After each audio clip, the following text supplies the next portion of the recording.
Everyone again welcome back. आज हम discuss करेंगे ह्यूमन हेल्थ डिजीज पार्ट 2। ठीक है, तो ह्यूमन हेल्थ डिजीज का मैंने पार्ट फर्स्ट पहले ही डिस्कस कर लिया है, आपने वीडियो देख लिया होगा। उसमें से थोड़ा कुछ मतलब लेवल लो लेवल के क्वेश्चन थे, जो पार्ट 2 में उसका लेवल थोड़ा सा अप है। थोड़ा सा समझने पे ध्यान दीजिए क्वेश्चन को। ठीक है, तो चलिए देर न करते हुए फटाफट स्टार्ट कर लेते हैं। Which of the following gland is enlarge in malaria? Malaria में कौन सी ग्लैंड जो होती है वो इनलार्ज हो जाती है? ठीक है, तो आपके ऑप्शंस हैं pancreas, liver, spleen and all of above. तो आपको पता होगा कि जो मलेरिया होता है वो लीवर पे इफेक्ट करता है, लेकिन आपका ऑप्शन जो है लीवर नहीं होगा, ऑप्शन होगा स्प्लीन। स्प्लीन क्यों होगा मैं बताता हूँ, क्योंकि स्प्लीन जो है डायरेक्ट इन्वॉल्व होता है इम्यून सिस्टम से। ठीक है, तो जो वो मलेरिया का जो स्पोर होता है वो डायरेक्ट इफेक्ट करता है आरबीसी में। आरबीसी में मल्टीप्लाई करता है, तो आरबीसी को वो थोड़ा सा स्टिकी बना देता है। स्टिकी बना देता है जिससे आरबीसी वेसल्स में चिपकने लगती है और वो ठीक से स्प्लीन तक पहुंच नहीं पाती है। और स्प्लीन जो है इस मलेरिया के इन्फेक्शन को फिल्टर करने का काम करता है। जब सफिशिएंट मात्रा में जो है आरबीसी वहां पे नहीं पहुंच पाती है, तो स्प्लीन जो है अपने आप को इनलार्ज कर लेता है, वो इनलार्ज हो जाता है। ठीक है, इसकी मैकेनिज्म ये है। तो आपका आंसर जो होगा पहले का सी होगा, स्प्लीन। ठीक है, चलते नेक्स्ट क्वेश्चन पे। The disease filaria is transmitted by. Filaria जो होता है, फाइलियासिस जो होता है, इसको हम हाथी पांव भी बोलते हैं, वो कैसे ट्रांसमिट होता है? ठीक है, तो चलिए सबसे पहले ऑप्शन देख लेते हैं। तो पहला है एनाफ्लीज। एनाफ्लीज की वजह से मलेरिया होता है। ठीक है, सैंड फ्लाई की वजह से लेस्बेनिया होता है। ठीक है, और ये है टाई साई साई फ्लाई की वजह से जो है स्लीपिंग सिकनेस होता है। ठीक है, तो ये तीनों आपके ऑप्शन जो है अलग हो गए। बचा क्या लास्ट में? क्यूलेक्स। क्यूलेक्स की वजह से होता है फाइलेरिया। ठीक है, तो आपका ऑप्शन हो गया डी वाला। ठीक है, चलते हैं नेक्स्ट क्वेश्चन पे। The infective stage of ant amoeba histolytica. Ant amoeba histolytica का इन्फेक्टिव स्टेज क्या है? ठीक है, वैसे मैं बता दूं इन एंटीबा हिस्टोलिस्ट का जो है इफेक्ट करती है लार्ज इंटेस्टाइन के अपर पार्ट को। ठीक है, इसकी वजह से बहुत सारे और भी प्रॉब्लम क्रिएट हो सकती है, जैसे कि लंग्स में प्रॉब्लम हो सकती है, आपके सिलेवरी ग्लैंड में प्रॉब्लम हो सकती है, और इसकी वजह से आपके ब्रेन में भी प्रॉब्लम हो सकती है। ठीक है, एंट अवीवा हिस्टोलिटिका की वजह से। तो ऑप्शन देख लेते हैं। स्पोर, स्पोर नहीं होता है, स्पोर तो मलेरिया का हो गया। एग भी नहीं होता है, ट्रोफोजॉइड भी नहीं होता है। लास्ट ऑप्शन है आपका सिस्ट, सिस्ट होता है। ठीक है, तो आपका आंसर हो जाएगा तीसरे का डी वाला। ठीक है, चलते नेक्स्ट क्वेश्चन पे। The infectious state of Plasmodium. Plasmodium मतलब मलेरिया की बात कर रहे हैं। ठीक है, जो मलेरिया के कितने टाइप आपको पता है? चलिए मैं एक मतलब क्वेश्चन आपसे पूछना चाहता हूँ, आप कमेंट करके बताइएगा कि मलेरिया के टाइप कितने होते हैं। ठीक है, वैसे मैं जो एनसीईआरटी में दिया हुआ पुराने एनसीईआरटी में उसको मैं बता देता हूँ कि मलेरिया के कितने टाइप होते हैं हमारे पास, कितनी स्पीसीज होती है मलेरिया। ठीक है, वैसे तो इसमें 3 दिया है, लेकिन अब शायद 4 हो गए हैं। ठीक है, तो सबसे पहले Plasmodium vivax, Plasmodium malariae and Plasmodium falciparum. ठीक है, सबसे इसमें फीटल जो होता है वो प्लाज्मोडियम फैल्सिफेरम होता है। ठीक है, तो एक और रह रहा, वो आप कमेंट करके बताना मुझे कि क्या होगा। एक स्पीसीज रह रही है। ठीक है, तो जो आपका इन्फेक्टिव स्टेज होगा इसका सिप्टोजॉइट, ये नहीं होगा, टोफोजॉइट, क्रिप्टोजॉइट, टोफोजॉइट, स्पोरोजॉइट और मेट्रोटोफोजॉइट होगा। तो आपका आंसर हो जाएगा सी वाला, स्पोरोजॉइट होता है मलेरिया का इन्फेक्टिव स्टेज। ठीक है, 4 नंबर का सी हो जाएगा। ठीक है, चलते हैं नेक्स्ट क्वेश्चन पे। लेस्पेनिया ट्रोपिका काजेज भाई, अभी मैंने आपको पीछे ही बताया सैंड फ्लाई काज करती है लेस्पेनिया।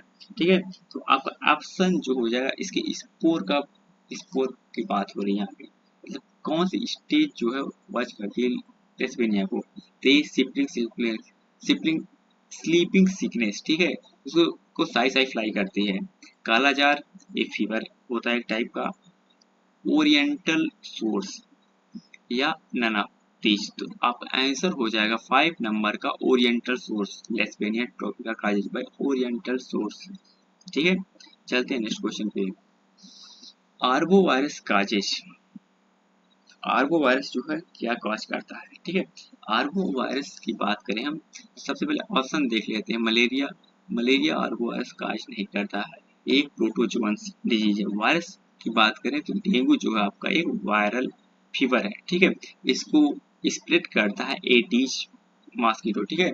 और फाइलियासिस तो वायरस होता नहीं है, ठीक है। उसके बाद है नाना एबव, तो आपका आंसर हो जाएगा 6 का बी डेंगू।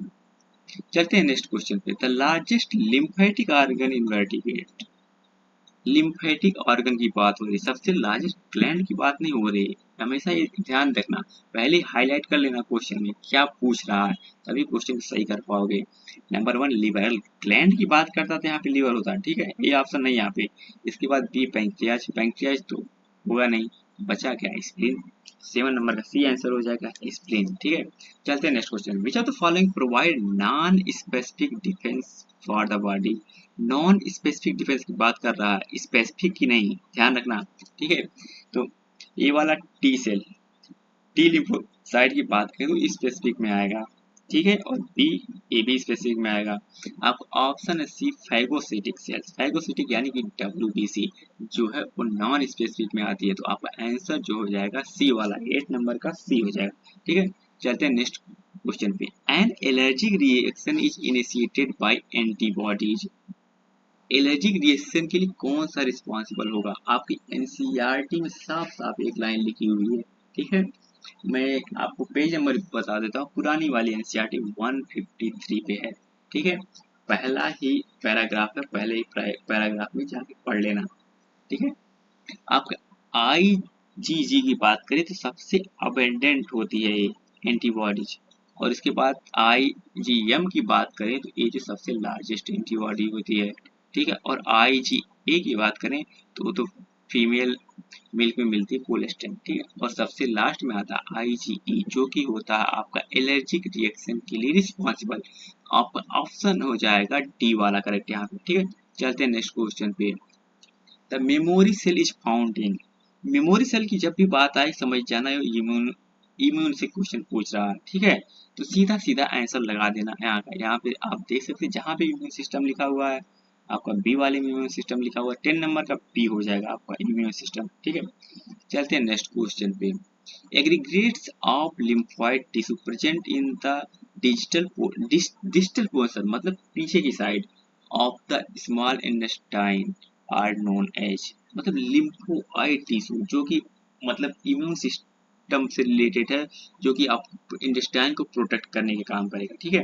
तो सबसे पहले विलाई, विलाई जो है इंटेस्टाइन के अंदर पाई जाती है, ये एब्जॉर्प्शन के लिए सरफेस एरिया बढ़ाती है। आपका पेयर पैचेस्ट, वैसे बता दो आपका आंसर यही होगा, पेयर पैचेस्ट होते हैं जो कि आपको इन्फेक्शन से बचाते हैं इंटेस्टाइन, ठीक है। पेयर पैचेस्ट, ठीक।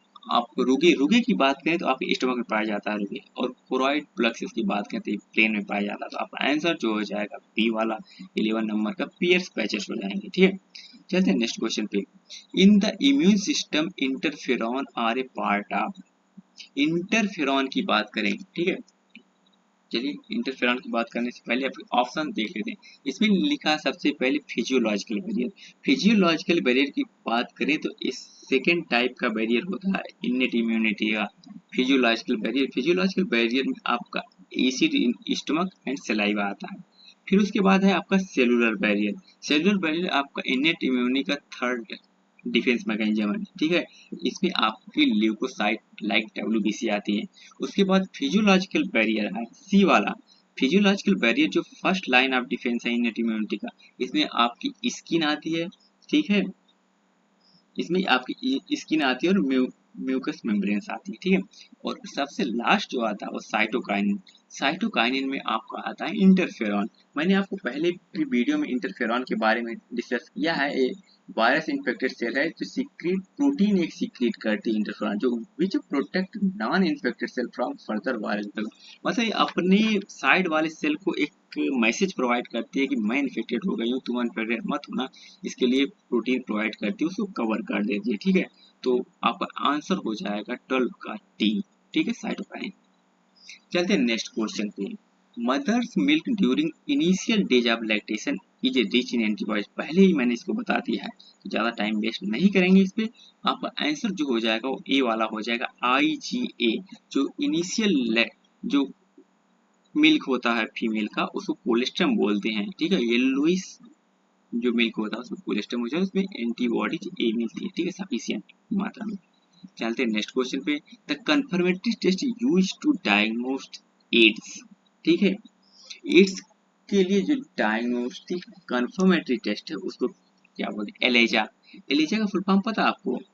चलिए बताते, एंजाइम लिंक्ड अमीनो सॉर्बेट ऐसे होता है, ठीक है।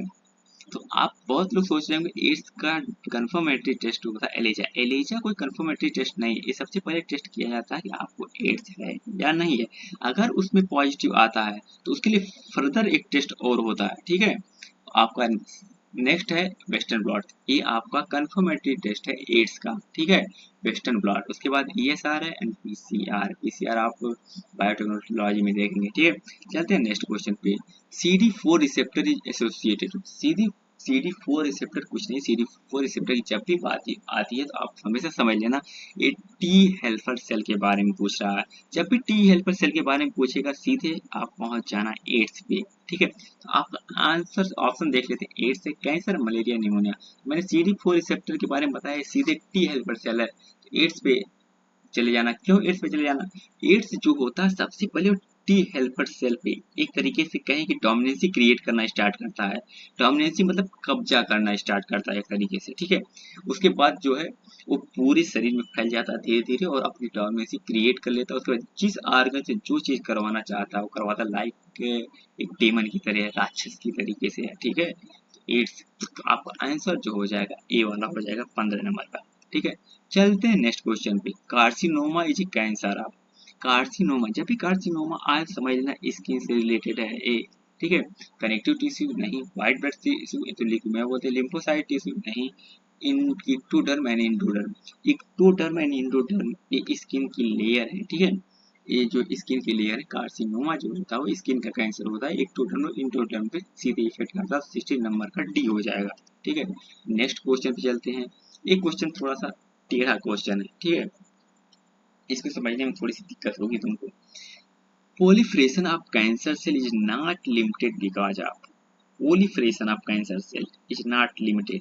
आपके ऑप्शन है differing surface protein, differing cholesterol level and deficiency of steroid. इसमें से कोई भी आंसर नहीं सही है। इसका main reason cancer is unstained cell, मतलब कैंसर एक अनस्टेन्ड सेल है जो proliferation causes by damage to gene regulated the cell division cycle। मतलब ये कंटिन्यूसली जो है उस सेल को डिवाइड करती रहती है जिसके कारण proliferation होता है, ठीक है। तो इसके लिए एक जीन रिस्पॉन्सिबल, इसमें से नन ऑफ एबव होगा। एक बार देखना इस क्वेश्चन को जाके ढंग से। इसके बाद चलते हैं नेक्स्ट क्वेश्चन पे। 18 number question, drug which induce dreamy state of consciousness, मतलब कौन सी ऐसी ड्रग है जो आप मतलब कॉन्शियसनेस में मतलब सोए नहीं हुए फिर भी आप एक लाइक सपने जैसा फील कर रहे हैं, ठीक है। तो कौन सी ऐसी मेडिसिन है इसमें, ठीक है, ड्रग्स है। सेडेटिव, सेडेटिव नहीं होता, वो सेडेशन करता है एकदम बॉडी को, जैसे कि डिप्रेस करेगा, रिलैक्स कर देगा। स्टूमुलेंट ये एक्टिवेट करेगा। डिप्रेसेंट ये भी जैसे आपको सेडेटिव होता है वैसे डिप्रेसेंट होता है, ये भी बॉडी को एकदम सेडेट करेगा, एकदम रिलैक्स कर देगा। हेलुसिनेशन ये डी वाला है, हेलुसिनोजन, हेलुसिनोजन लाइक एल्कोहल, आपके बहुत सारे ड्रग्स आती हैं लाइक हेरोइन, ये आपके हेलुसिनेशन है, ठीक है। ये आपको जो है मतलब एक ड्रीमी स्टेज में लेके जाती है, ठीक है। तो आप हो जाएगा ऑप्शन हो जाएगा 18 का डी हो जाएगा, ठीक है। चलते हैं नेक्स्ट क्वेश्चन पे। 19 नार्कोटिक ड्रग्स लाइक भांग, गांजा, चरस या ऑप्टेन फार्म, मतलब ये सब चीजें कहाँ से ऑप्टेन होती हैं? सब चीजें नेचुरली प्लांट से ही मिलती है, कहीं से अलग से बनाई नहीं जाती। इसी को फर्दर मतलब फिल्टर किया जाता है तो भांग, गांजा, उसके बाद चरस ऐसी चीजें सामने निकल के आती रहती है, ठीक है। हम प्लांट से, पॉपी सीड से, कोका प्लांट एंड इरोगेट फंगस, ये सारे जो मैंने लिख रखे हैं, पॉपी सीड, कोका प्लांट, को क्वेश्चन फॉर्म में ले रखा, आगे बता दूंगा किसी क्या क्या चीजें मिलती है, ठीक है। तो आपका आंसर हो जाएगा 90 का एक प्लांट से मिलता है, ठीक है।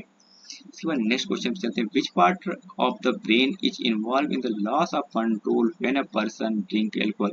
मतलब कौन सा ऐसा पार्ट होता है जो पार्ट पे सीधे इफेक्ट करता है एल्कोहल, जिससे कि उसका जो है कंट्रोल लॉस हो जाता है। तो आपका आंसर हो जाएगा सेरेबेलम, सीधे सेरेबेलम पे इफेक्ट करता है, ठीक है। तो 20 नंबर का आपका हो जाएगा ए ऑप्शन करेक्ट। चलते हैं नेक्स्ट क्वेश्चन पे, LSD is obtain from, LSD भी एक टाइप का सेडेटिव है, ठीक है। तो ऑप्शन देख लेते हैं, इरिथ्रोसाइक्लोन कोका, पोपेयर सोम्निफेरस, कनाइबा सताइबा या क्लेविसेप्स परप्यूरा। तो आपका आंसर हो जाएगा 20 नंबर 1 का एलएसडी ऑब्टेन फ्रॉम, डी वाला हो जाएगा क्लाइवेस परप्यूरा, ठीक है। चलते हैं नेक्स्ट क्वेश्चन पे, था synthetic drug structurally similar to adrenaline, adrenaline emergency cases में मतलब यूज किया जाता है, तो इसके सिमिलर कौन सी ड्रग यहाँ पे है। तो आपका आंसर है एम्फीथियामिन्स, बार्बिट्रेट्स, हेलुसिनोजेंस, नार्कोटिक डेरिवेटिव्स। आपका आंसर जो हो जाएगा आपका 22 का ए वाला हो जाएगा, ठीक है, एम्फीथियामिन्स। नेक्स्ट क्वेश्चन पे चलते हैं, morphine which is use as a analgesic is obtain from, morphine जो एक एनार्जेसिक होता है, पेन किलर के तरीके से होता है, मॉर्फिन भी नेचुरली मतलब ऑब्टेन किया जाता है, ठीक है। तो सबसे पहले इसके ऑप्शन देख लेते हैं, सिकोना ऑफिसियंस, पेपर सोम्निफेरस, टॉक्सिस वेरिफोलिया एंड बारबियस नाइग्लेरियासिस, ठीक है। तो आपका ऑफ आंसर हो जाएगा यहाँ पे बी वाला हो जाएगा, पेपर सोम्निफेरस। 23 का बी वाला हो जाएगा, पेपर सोम्निफेरस। एक चलते हैं नेक्स्ट क्वेश्चन पे, 24 morphine obtain from opium is हैन, मतलब मॉर्फिन कहाँ से, मॉर्फिन जो ओपियम के किस पार्ट से निकाला जाता है, ठीक है। तो आपका आंसर हो जाएगा 24।